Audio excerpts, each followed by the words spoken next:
Somebody doesn't tell me, I'm going to start screaming. It's Eric and Megan. They're not getting married, it's just talk. Did everybody know about this but me? There's nothing to know, it's just gossip. So, what is the scuttlebutt? Anybody hear anything? Nothing? I got a little something something. I don't know if I should say. So just keep it to yourself? Stanley is having a midlife crisis. Stanley is having an affair. What? I am very happy right now. Thrilled, perhaps, to be a part of the office, to be a part of the conversation. When you have somebody's attention and their eyes are lighting up because they are very interested in what you have to say, that is a great feeling. And I experienced that firsthand today. It is wonderful to be the center of attention. Story of my life. Yeah. All right, I want to begin with just a little bit of an impromptu survey here today, just to kind of, you like those, don't you? Yeah, that's good. That's good. I like that. Okay. How many of you go by a name other than your first name? Okay, several. All right. Okay. And how many of you go by your middle name? My mom went by her middle name all her life. Okay. How many of you go by your last name because maybe you're in the military or you're Mr. or Mrs. or whatever, you know? Okay, some of you kind of do. All right. How many of you go by a name that just is just a nickname? Anybody have a nickname that you're known by? All right. Some of you do that too. Yeah. Well, you know, one of the things I've always liked to do is nickname people. I don't know why. I just always have. It's just one of the things I've done. There was a guy back way back when I was a kid, and he just looked exactly like a badger, so I called him Badger. He just looked like Badger. I don't know why. He just did to me, you know. Well, we've got a lot of guys here in the church that have different names. A lot of it has to do with because of our club, our biker club. Grace Riders, Ken is known as Burns, but that comes from SAS, Single Action Shooting Society. Pappy, Dwayne Ford is known as Pappy because of his job. Many years ago, before he retired, he was known as Pappy. He was kind of like he was kind of the old man on the job, I guess. I don't know, they called him Pappy. And this is Tiny sitting over here. We've got, we got a lot of different guys, cup holder over here, yeah. Bank shot right back there. Some of those guys got their names. Now, Tiny I call Tiny because he's just not very tiny. Rizzo back there I call Rizzo because he always has something smart to say, kind of like Rizzo on MASH. Remember Rizzo on MASH? Or Rizzo the Rat. Yeah, Rizzo the Rat's really cool too. Rizzo the Rat was really cool. I always liked him. He was always cool. Or Wild Bill, his name is Bill. But anyway, yeah, a lot of people go by different names, little different things. And I like to nickname people like that. It's just a lot of fun for me. Now, on a similar note, have you ever known somebody who has a name that doesn't sound real? Have you ever known somebody like that? I wanted to get a clip out of Monty Walsh. There's a clip in Monty Walsh where they're telling him that his name doesn't sound real. But because of all the copyright stuff and all that crap, I wasn't able to do that. I really wanted to, but you're just not able to sometimes these days. But actually, there was a guy I knew some years back, quite a few years ago now. I lived up in a town in northern New Mexico. I'm going to tell you that right straight up, called Cuba. I know there's another weird name, right? Cuba, New Mexico. And there was a guy there by the name of Wendy Gay Touche. And his last name was spelled T-I-X-I-E-R and said Touche. I guess is that French? Yeah, I kind of, it ain't American. It ain't American for sure, yeah. So his problem was if he went by Wendy, then people thought he was, like a boy named Sue, sort of thing. If he went by Gay, then, well, you can fill in the blank there. So it was kind of one of those difficult things for him. But I just never thought his name sounded real. I thought, did his parents really name him Wendy Gay Touche? I mean, really? There's got to be something going on there. A lot of years ago when I worked for the U.S. government, that's been way back when I was a kid. Worked for about 10 years for the U.S. government, and there was a couple of people up in northern New Mexico, north of Cuba, in a little town called Regina. I know there's another weird name, right?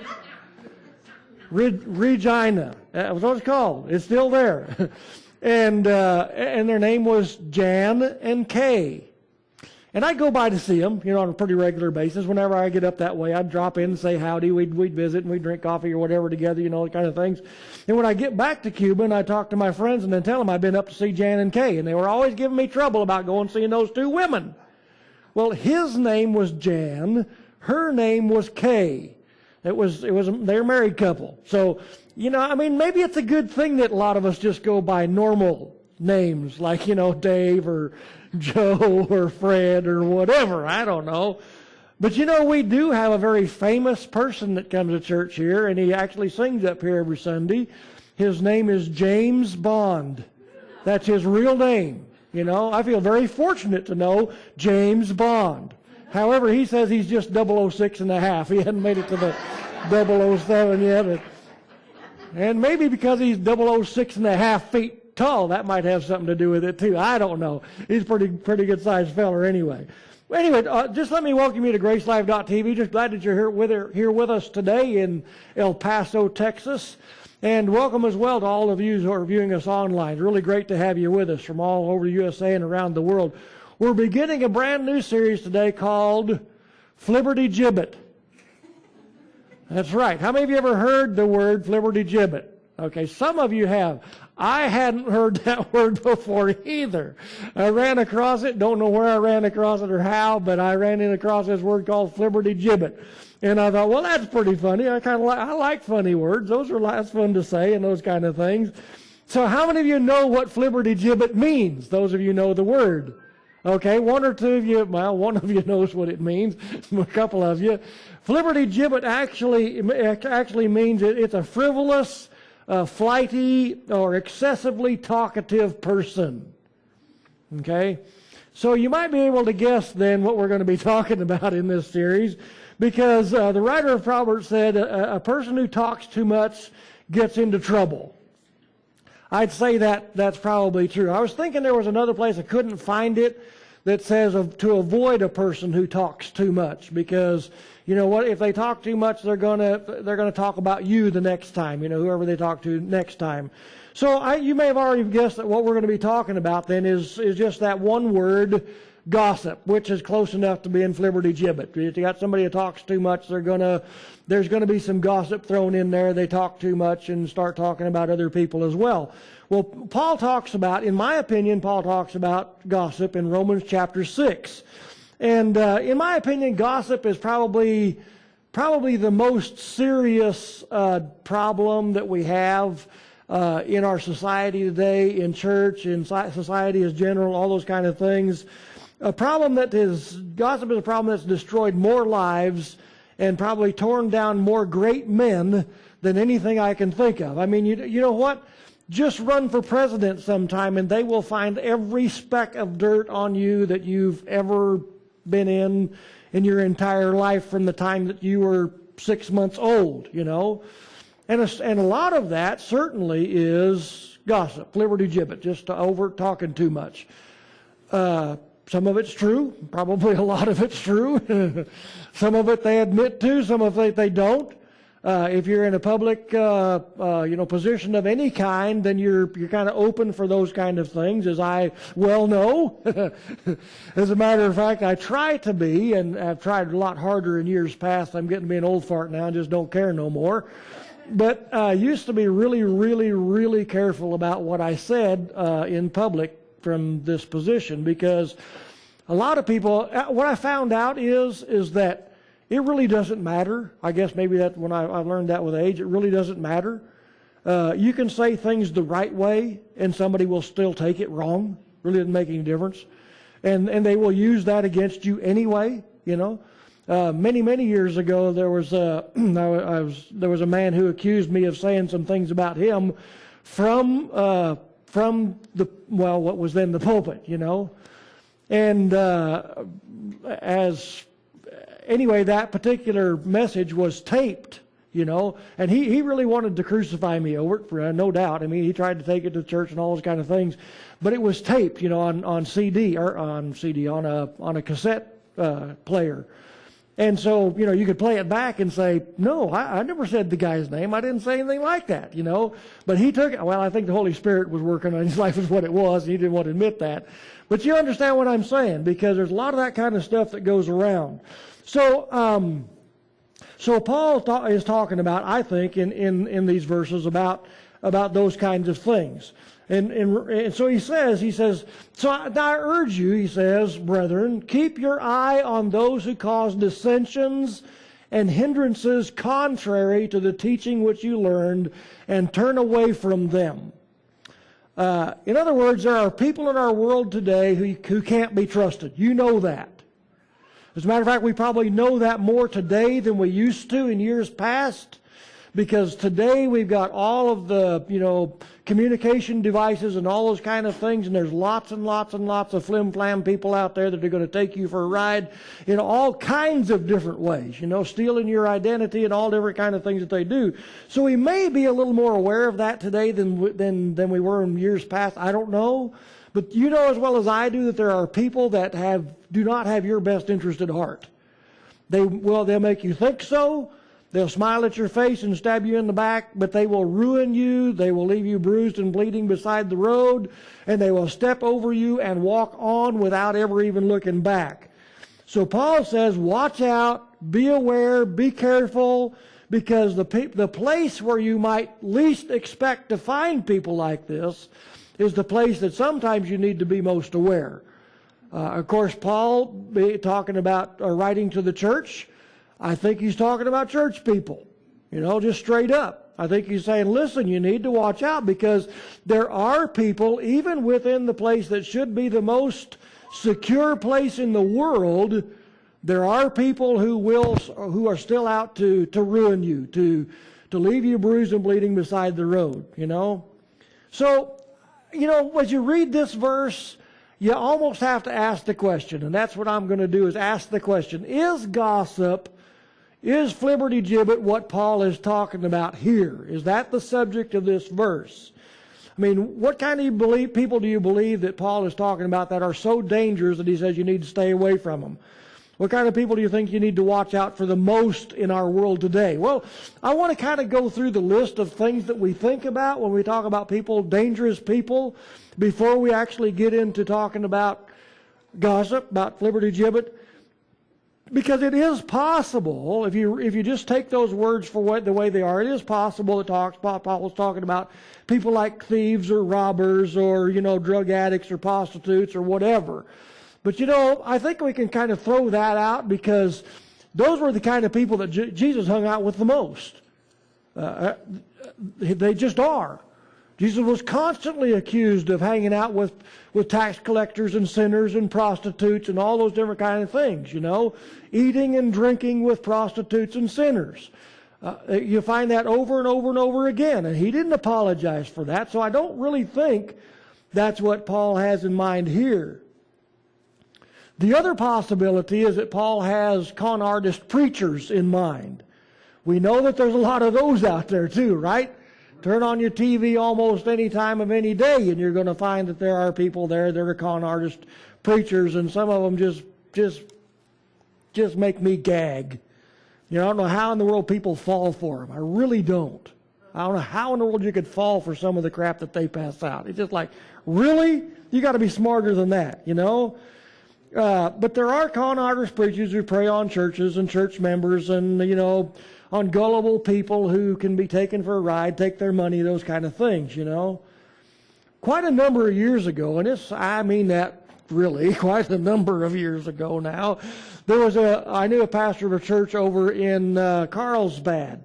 It was called Blodgett Street Baptist Church is what it was called. And he was a friend of mine, and there was a man in his church, he told me this story, and I kind of was going through that stuff where I kind of helping him through that, or, being a friend to him during those times. But there was a man in his church who was up in age, and he was dying of cancer, and he came to the pastor there, that friend of mine, and he said, listen, I want to put the church in my will. I want to give the church $100,000. So, can you imagine if somebody came here and said, I'd like to will to the church, I'm fixing to die here in a few months, and I'd like to will to the church $100,000. Well, that'd be awesome, So they began to make plans about what they would do with this $100,000. And they decided that they would not only revamp the church, but they would build another family life center or something on the outside and do some work around the property that they needed to do and a lot of things like that. And $100,000 30 years ago was lots of money, right? So they had lots of big plans. Well, the guy kind of hung on for a while. He didn't die quite as soon as they expected him to, or as he expected to. And so he kind of wanted to become part of the planning process since he was still able to do that. And so he said to the church, why don't you go, hire an architect and get an architect to drop some plans. And, I kind of like to be involved in this to know what's to come because I won't be here when you all do that, right? So they hired an architect. It cost them $35,000. They took out a loan for $35,000, hired an architect, drew up some big plans and all that kind of stuff, right? So to make a long story short, the guy finally died. He died of the cancer that he was expected to die of.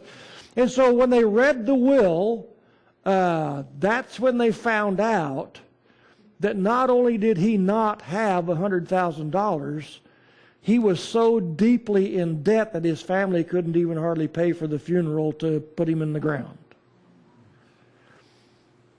$35,000 back then was lots of money as well. Still is, but there was lots more money back then than it is now. And they had taken out a loan. The church wasn't a rich church to begin with, and they had $35,000 to pay back. That was not going to do them one. That just was $35,000 they threw out the window. Can you imagine the devastation on that pastor and that church? It was bad. It was bad. It was real bad. So while I think there's little doubt that there are con artists out there in every walk of life, including in churches, I don't have any idea why that guy did that, other than the attention that he got from it. That's the only thing I can think of, is it was an attention getter, and you go, wow, that's really stretching it a long ways to put a church in debt for $35,000 that they'll never get out of just for some attention. But you know what? You find people in the world that are like that today, preachers and teachers and all kinds of stuff, So, so even preachers in some churches, I think there's a lot more to what Paul is talking about here than even that. I think it's more to it than that.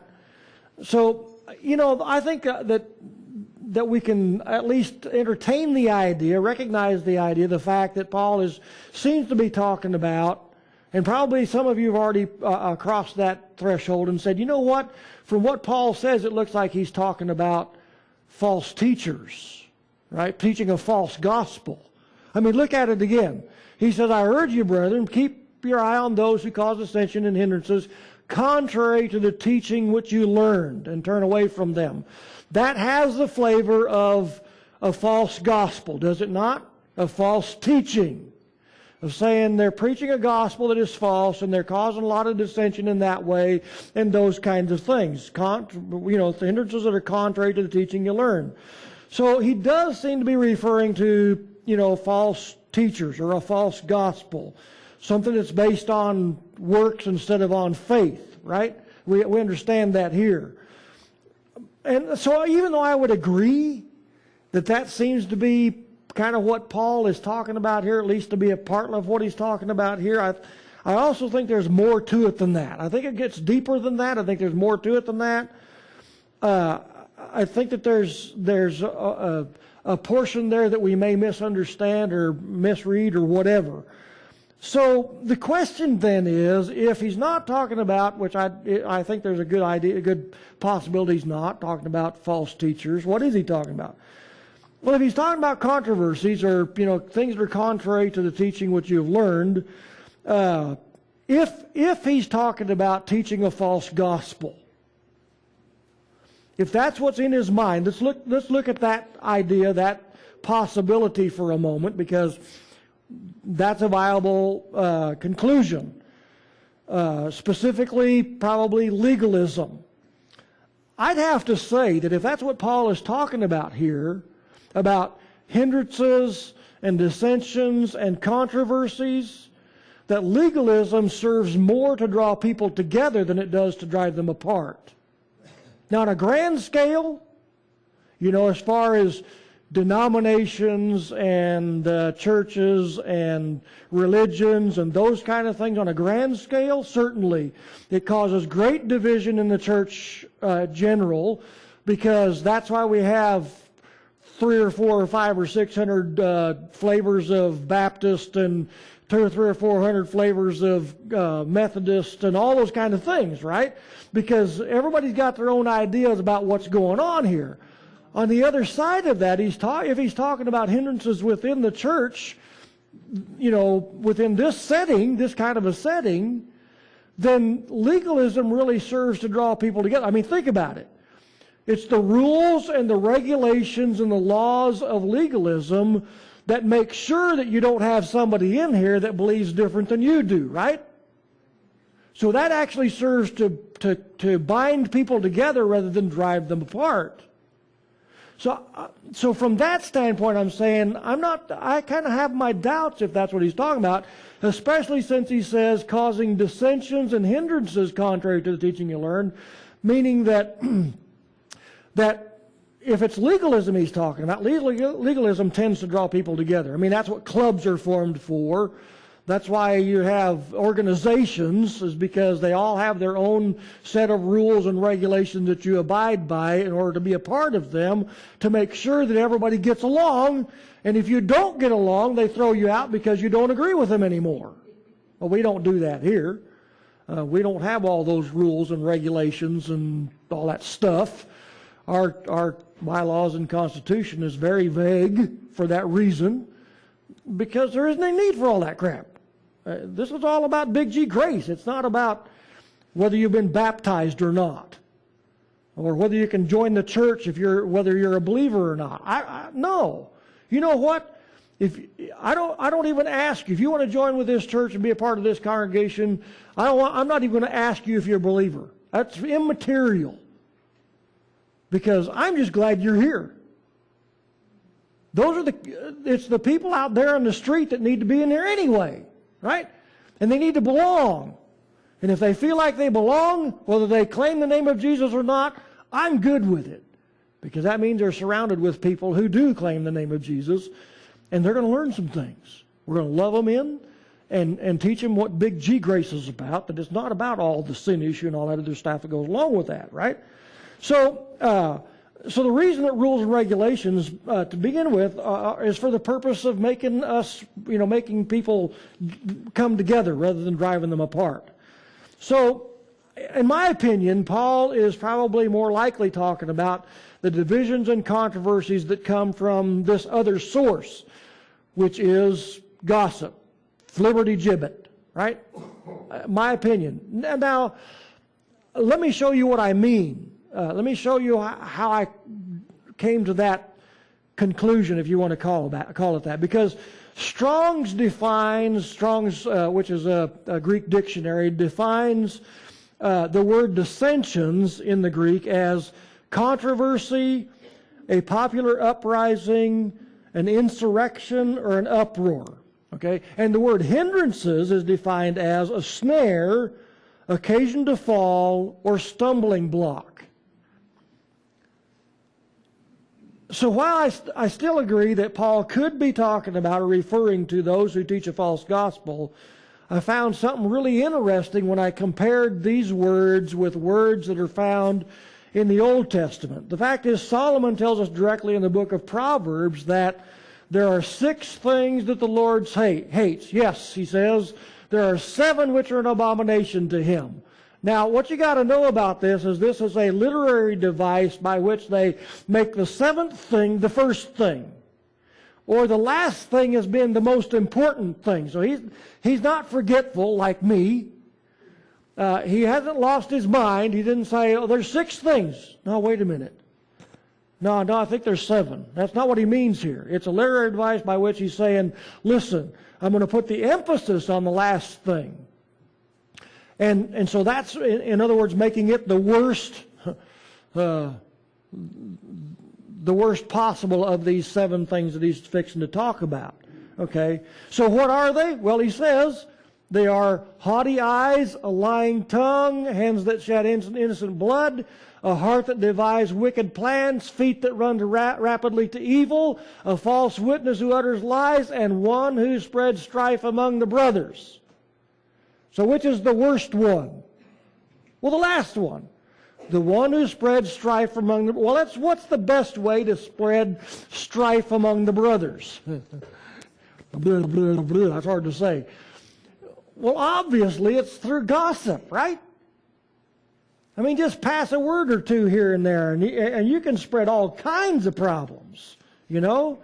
So, this controversies and hindrances that Paul's talking about, I think, are that little murmur that goes on under the surface. That stuff that goes on behind the scenes that nobody knows about, but everybody knows about. You ever noticed that with gossip? You have. I know you have.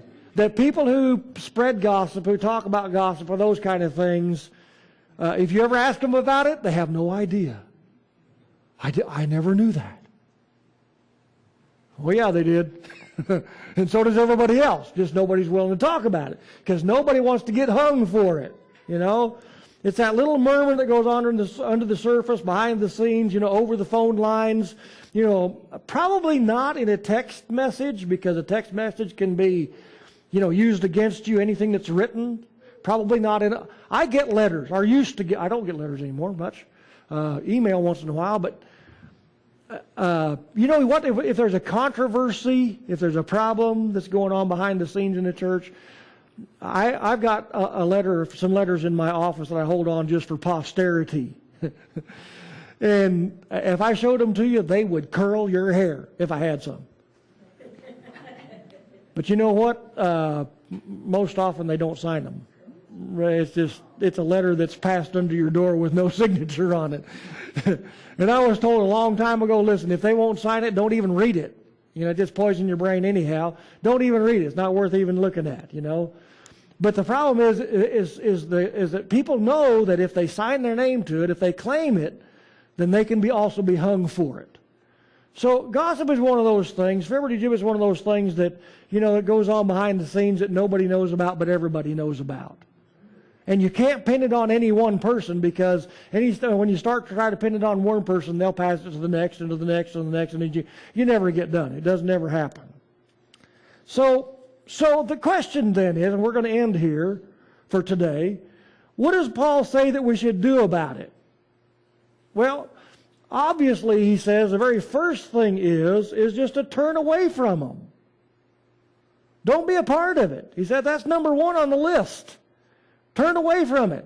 Don't be a part of it. Well, how do we do that? Well, actually, Solomon gives us some very helpful advice in Proverbs chapter 26 and verse 20. He says simply this, and I've always liked this verse because it has to do with wood and fire and that kind of stuff. For lack of wood, the fire goes out. I can't ever remember the other half of it. I can always remember the first part. And where there is no whisperer, contention quiets down. That's what he means.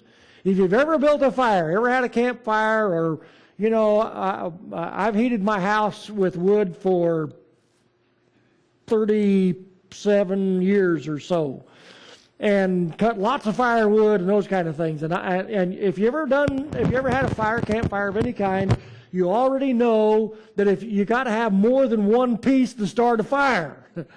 Well, you might be able to start the fire with one piece, but you got to have two to keep it going. And if you put 3 or 4 or 5 or a whole bunch on there, you're going to have a bonfire, right? But if it ever boils down, if it ever burns down to where you only got one piece left, it's going to go out. It's just not going to burn by itself for very long. It might smolder. As a matter of fact, forest fires are one of those things where what they call elephant tracks. Everybody heard of elephant tracks in the forest? No. With a forest fire, what happens with a forest fire is of course all the trees burn down, and there may be no smoke. Everything is quiet. Everything's, seems like there's no fire left, and yet what you don't see is the smoldering that goes on under the surface. Trees burned off, but there's smoldering that smolders down through the roots for maybe weeks or even months on end. And when all that root system gets burned out, well, the dirt's still on top. And you can step on top of one of those elephant tracks and drop in this far. Really. And just be down in a hole. And the way the hole got there is because there was smoldering that went on under the surface that you can't see and don't know about. Some of that also causes more fires later, which is why they have to go back in and, do a lot of cleanup and a lot of all that kind of other stuff after a forest fire. But there's a real correlation between forest fires and gossip. Yeah. When it's out in the open and it's big, it can just destroy a place. But you know what? I think that's why he says what he says here. For lack of wood, the fire goes out, and where there is no whisper, contention, what? Quiets down. He didn't say it dies out. Dag nabbit. I wish he had said it goes away. It just quits. It doesn't. He said it just quiets down. You just don't see it. It's probably still there. You just don't see it. So he says, the thing to do then, the way to stop it, the way to quiet it down, to keep it from becoming a forest fire, and the way to just let it kind of go underground, and probably it's just one or two individuals that just can't seem to help it. You know what? If you just if you just stay away, just walk away from it, it'll quiet down. It'll quiet down. I'll tell you what. How many of you ever been in a place where gossip has been a problem? A workplace, at a church? Yeah? Okay, you know what I'm talking about. Cool. It's fun, ain't it? Not, I didn't think so. Well, bless you all. Amen. Give God a hand.